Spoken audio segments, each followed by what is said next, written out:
Hey YouTube, happy Saturday. We're back in 2025 and we're getting ready to go into our journal for the year. I have to show you all the insides of this. I'm so excited. Hold up, wait a minute. I'm starting this off wrong. Okay, this is better. Take off my orange light glasses. We'll talk about these. Should always wear them when you're doing anything with blue light. This year, I'm going to be in front of the camera as much as I'm under the camera. Also, you may notice that, I'm looking in the mirror over there, my face may look a little off. I've had some type of allergic reaction all around my eyes. I do not know what it is. I'm getting ready to go to the doctor's this afternoon so he can look at it again. I don't know, have you guys had any swelling of your eyes and stuff like that? I don't know, it's crazy. So if my face is looking a little off or whatever, maybe many of you don't even know what I look like, so that's okay too. But I was not going to hold up this channel. I was not going to hold up getting started, because the biggest thing I want to bring to you is authenticity. I want you to get to know the real Robin. You know some about me, but it's so much more to this girl, and I think it's all that part that I haven't shared that figures into how I do my art and why I do my art and why I have these various ideas. And so I just ain't going to front. I'm just going to come on. We're going to have a good time. I'm going to talk about things that are important to me, things that fuel my art, the way I see the world, the way I create, how I create with my thinking mind, so the left brain and the creative mind, the right brain. And I think more as artists, we can start juggling that, our art becomes that much richer and fuller. And so I want to be that person that encourages you to kind of start blending those together. So part of the journal that we're going to be doing this year is going to be about balancing these two, the visuals with the written, because that's very much a part of like who I am. Let me read this to you. It kind of gives you a little idea about how I think and work. So my studio is a place where I dream, play, travel to distant places. It fills itself with odds and ends from journeys taken, and those pregnant with anticipation. Books, ephemera, stamps, stones, bones, nests, jewelry, scraps of fabric, leather, letters, all that tell stories, whispers from the unknown, inspiring to be found, discovered, new life breathed. So that was it just came to me while I'll grab a piece of paper and a marker and I'll just sort of write it, and I'll keep these. So this is the kind of thing that I want us to incorporate in this journey this year. So welcome to Robin McClendon's YouTube channel 2025. I've had YouTube now for 12 years, and I always kind of worked underneath the camera because I'm doing tutorials, and you know, that's sort of the best way. And when I first started, I'm an early person, so I get up like 5 in the morning and I start in my studio. And I didn't want to put makeup on. I didn't want to take my pajamas off. So when I first started, I was like, this is perfect underneath the camera and nobody will know. And I got stuck in that. You know, we can get stuck in trends. We can get stuck in things that we feel are working, but it stopped working for me. Like, I wanted to share more with you all. I wanted to bring more to my channel and to my community. And so that really called me to do a lot of soul searching, a lot of figuring out what I wanted to share, where we're going with everything, and then sort of come at this differently. So I'm excited to move forward. So it'll be sort of like this podcasty talking style when you think about the type of, you know, channels that do various types of video. You know, there's some talking, there's some creating, some do all talking, some all creating, like I had been doing, combinations, you know, lifestyle. So I'll share more with you. I just kind of want to have the freedom to sort of blossom this channel this year into something that really feels authentic, feels good to me. It's a good groove, and at the same time just give you so much more of what I have to offer. The reason why I also want to share differently this year and have more conversations around art, about art, and really encourage you on your own journeys to kind of have like this deeper connection and deeper awareness to who you are and why you create, is because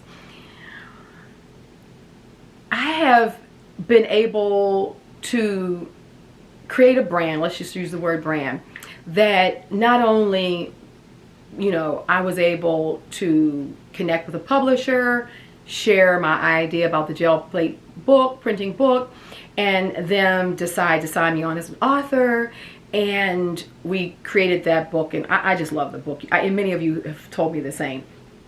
But what's unique, I think, and this is what I want to share with you all, is I was able to turn around and on the September, before the book actually hit the newsstands in October, so October of last year, 2023 that is, the book hit the stands. I had a conversation with my publisher in September, and we got to talk, and he was overwhelmed at how well the book was doing, and before it was even released, we were on our second printing. And I took the opportunity to share a new idea with him. And it's pretty innovative, and he loved it. He said, let's talk about it. This past year we've talked about it, and I signed a new contract last March for a 2-year book contract, in which I'll be producing a novelette, and there'll be stamps and stencils that go along with it. And it's a whole amazing journey. But why am I saying that as a part of my brand? Because it's the way I think, as not as an artist, but as sort of a business person, and always haven't been a working artist.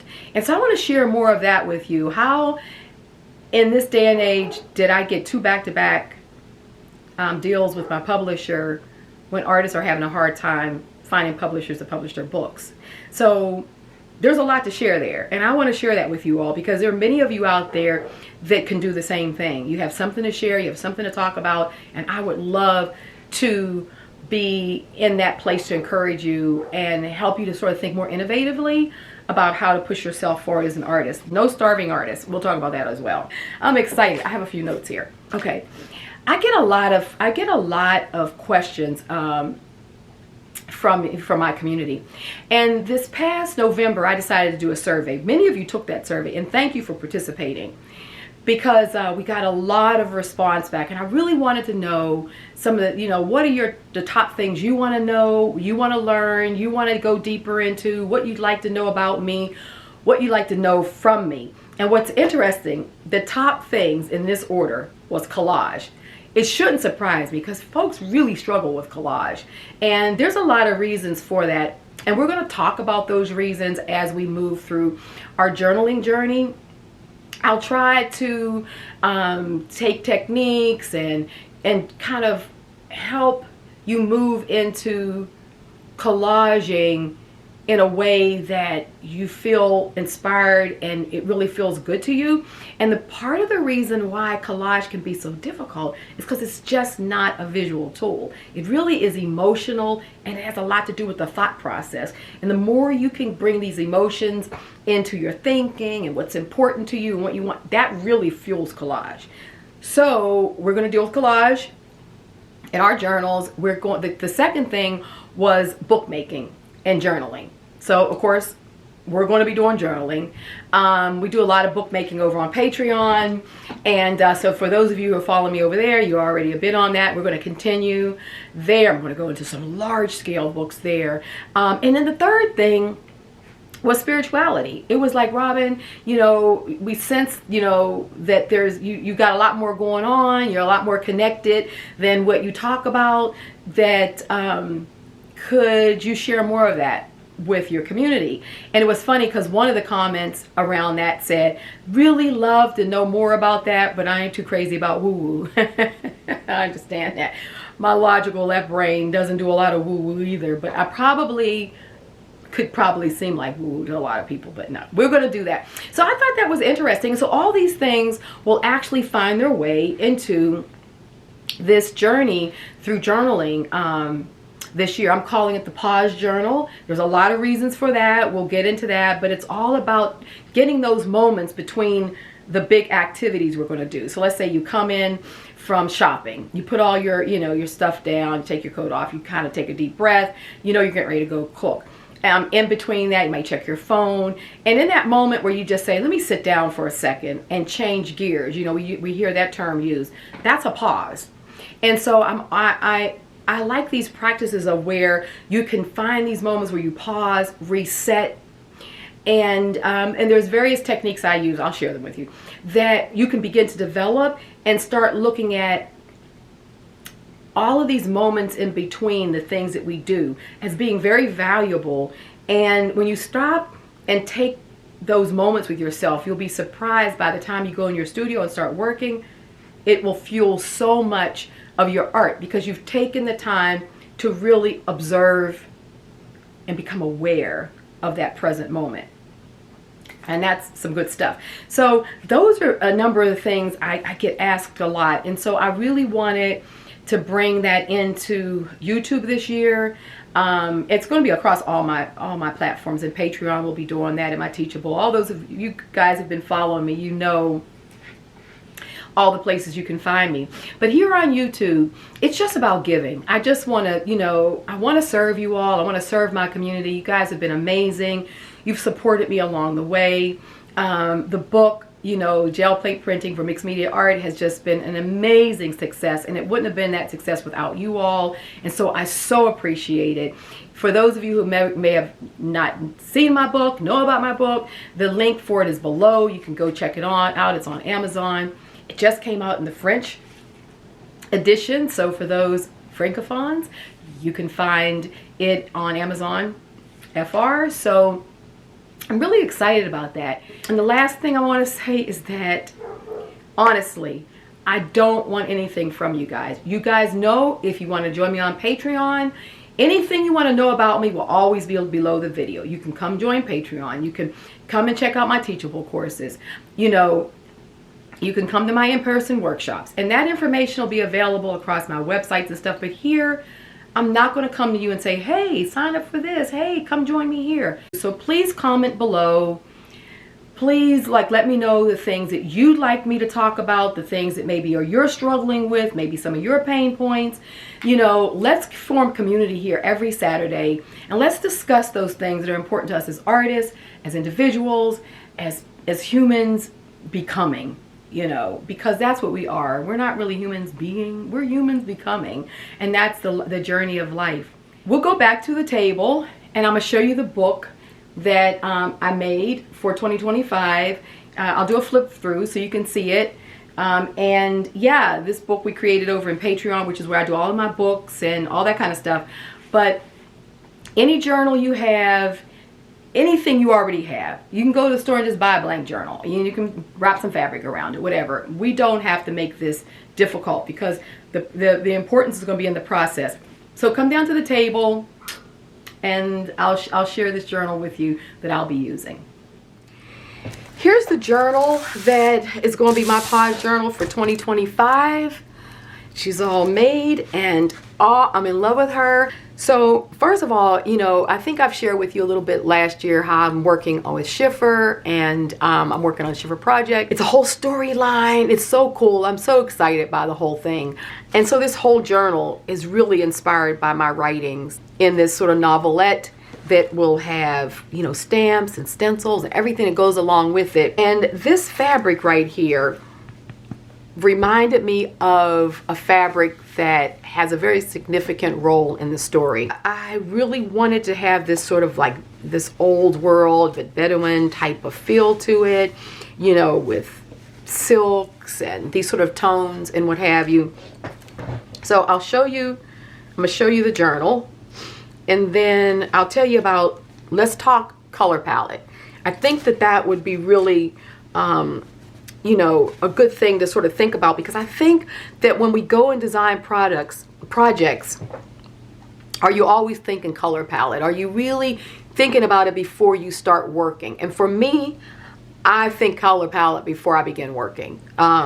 So with this journal, I'm gonna flip through and then I'll tell you how I kind of came to it. It started with the cloth for sure because of the storyline. And so I was really wanting this kind of fabric. And in my stash, I found this.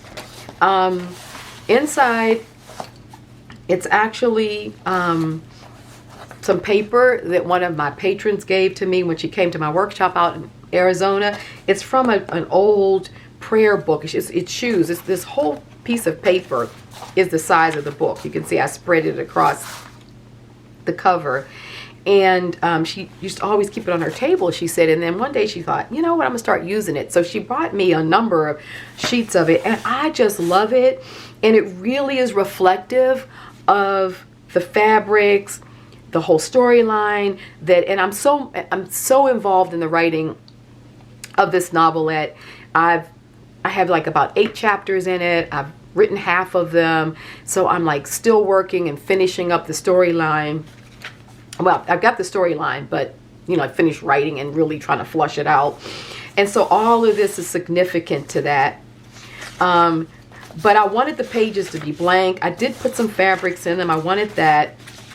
I mostly want blank pages because I want this journal, I want to be able to put fresh inspiration in it. Like as I'm giving myself weekly prompts, or as I'm thinking about things, or I'm working on different collage techniques, I really want this journal to be able to be reflective of it. So I didn't want a lot of pages that had stuff on them. You know, I had a few of these papers that had a little bit, you know, of subtle marks on them. But for the most part, it's fabrics. For the most part, you see, it's this really nice neutral palette. Had a little bit of this one page of, you know, music paper. So, you know, just to add a little bit of variety. But honestly, for me, I wanted it to be pretty neutral. I had some of this paper from an old ledger book, and I like that. So, you know, we'll see how that works in. But you can see it's pretty neutral. I sewed it in as 2 sections. I used the pamphlet stitch and sewed it in and did 2 sections. So this is enough for 52 weeks. So there'll be a collage a week in here, or an entry or a response or whatever. You know, the foundation is going to be collage, but you know, I'm gonna mix it up. There's gonna be other things going on. So this one, I did do some fold outs because I like the idea of maybe having an expanded page, because I wanted the journal to have this sort of taller, narrow shape to it. So I really thought about the size and the proportions of it. I wanted it to be something that I could travel with, so it wouldn't be too hard to carry, like in a carry-on bag, to work on. But at the same time, I wanted it to be enough space that, you know, I can work in it without it being too teeny tiny. So this is what she looks like. Back page. And I did it so this fabric right here creates a pocket. And I love pockets in my journal, so, you know, kind of have pockets all through it. And then one right here. So this whole strip, I folded it in half to make a pocket, because a lot of times what happens is when I'm traveling, or even when I'm around the studio and I'm working, I may come across a scrap of paper and I feel like it's going to work in the journal, but not sure how I want to use it yet. And I can just slide it right in this pocket and hold on to things. So that was one of the reasons why I really wanted to create the pocket. This also is designed to expand, because this has already got a lot of paper in it. And as this thing develops, you know how the books look. It's going to get chunky. So I wanted to make sure that I had enough of an overlap that as the book expands, this closure is going to end up sliding over, because what's going to happen is the book is going to get fatter and fatter. So you give yourself space for the book to expand. So that's why I have this extra there. That's like a part of the design. And then I just took a long piece of sari silk and then I love this way of doing it because it allows for the book to, you know, it allows for you to kind of tie the book off. But, you know, as it gets full, you know, as it becomes more full and chunky, you know, you just wrap it around less times, but you have the ability to really close it down. So that's my 2025, I call it the pause journal. You know, I talk, you know, this idea of pausing and think about all the ways we can pause and incorporate that into our lives and how we can accomplish the things that we want to accomplish in life by beginning to collect these pauses. And, you know, I have this idea that I call a pause bank. And when you start realizing how many pauses you can bank, it's sort of like the love bank, you'd be surprised at how many minutes a day you actually have to do the things you want to do. And, you know, the two things that kind of we always say is time or money, right? Either you don't have the time or you don't have the money, or sometimes both. So that's the journal. I encourage you to do your own version of the pause journal. If you know, want to know how I did this one, we did it in Patreon. So, you know, those of you who are already in there, jump over there and check out the latest entries. But let's talk color palette. So I knew that I really wanted to work with this. I came across this piece of fabric first, and it's a silk. It's a woven silk. It's beautiful. And the colors were just what I wanted, and it's a part of the storyline. And then I found this cloth because I knew I wanted this kind of texture. It's a linen. It's actually a cotton linen combination, but it's so soft. It looks like it could be burlappy or something, so it gives you that feel, but it's really a lot more elegant than that, and I like the feel of it. So those two things came together for me. Now, I wanted to use new paper. I didn't want to use a lot of the older paper because I didn't want it to be compromised by being too weak, and then it doesn't make a strong journal when you're trying to add, you know, material and you're trying to build up on, and the pages are so thin or so weak that they rip. So I did go through and pick some of my stronger ephemera paper, stuff that I knew was either cotton rag or you know, just a stronger paper. And so this is examples of like the music sheets, the ledger paper, and then I used some of this. I love this calligraphy, this Japanese sumi paper because it's really strong. It takes a lot of mediums, and it's just great paper to work with, and it was a good size.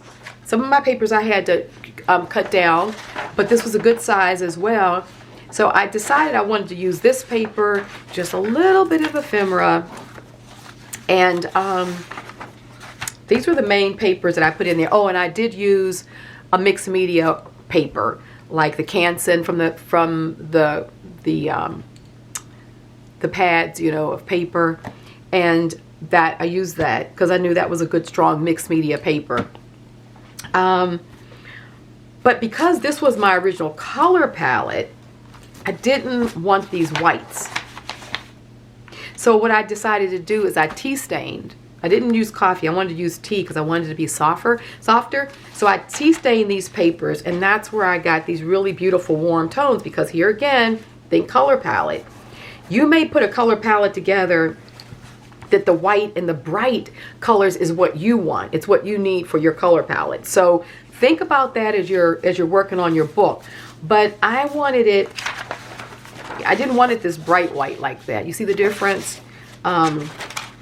This is this exact same paper. You see the difference in it? I tea stained it. And then this is the mixed media paper. So that was really important for me to stain these, just do a quick staining that brought the color down. So I didn't have the white. So that was a huge consideration to the color palette. Even though these older sheets blend in nicely, I still stained that music sheet and the dictionary paper that I had. I did stain those. These I stained just to kind of bring a little harmony. I stained that.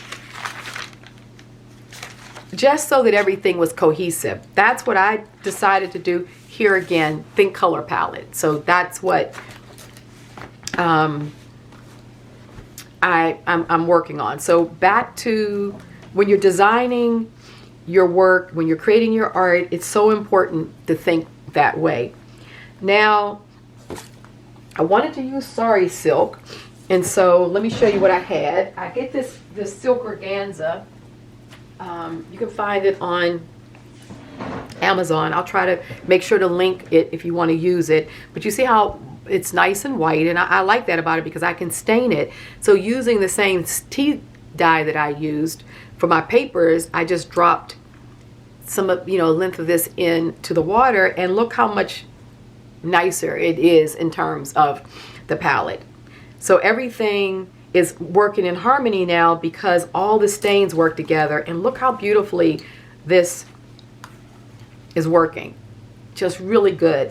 Some of the offcuts of fabric that I have, this is like an old wool that I put inside the book, so I wanted to add a few fabrics that I put this in there as well. But see how this is all working together nicely?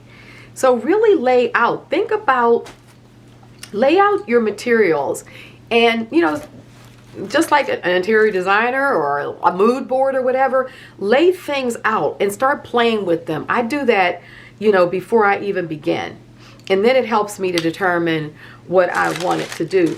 This is some of the paper that I used on the inside, and you see it's tea stained. And I let it sort of be, irregular like that.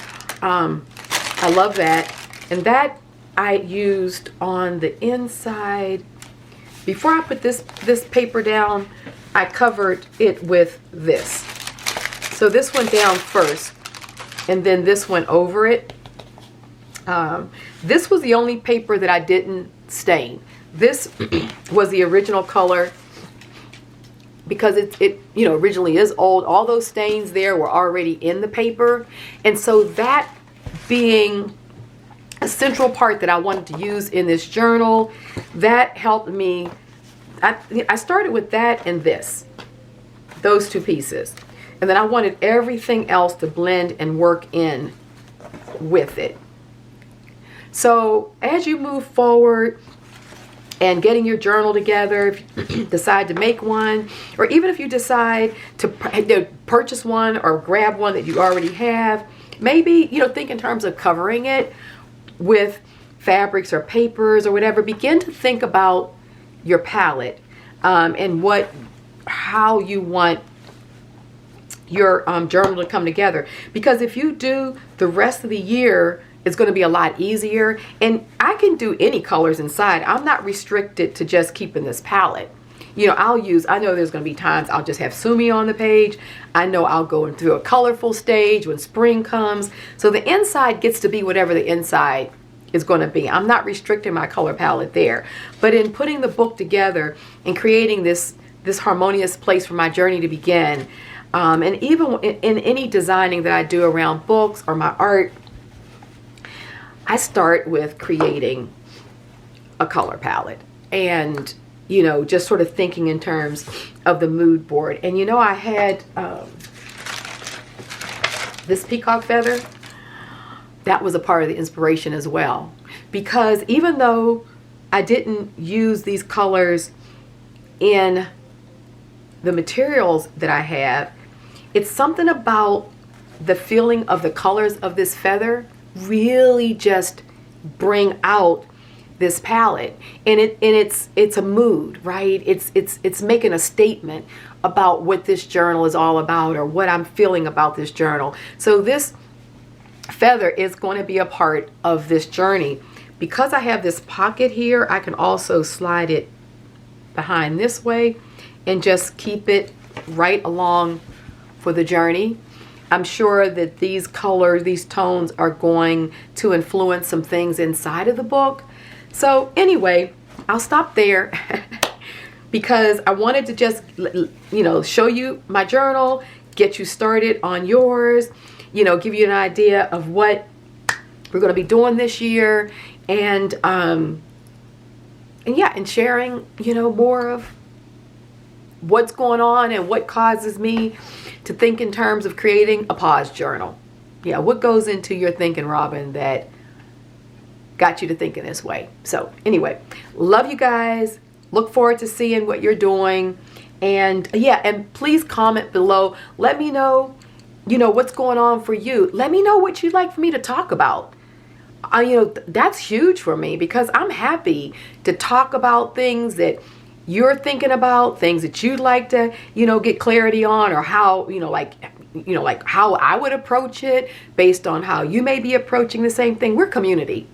Let's, just really go in and continue to support each other, but really comment and let me know, like what you'd like to talk about, or what you'd like to know about me. Maybe things I've never shared before. Ask me. I'm gonna answer you. So yeah, let's just go on this journey together. 2025 is going to be, I think it's going to be a ride this year. I think it's going to be a roller coaster ride. So we're going to need as much community and as much, doing our art as possible. I do believe. Anyway, love you guys. See you next week.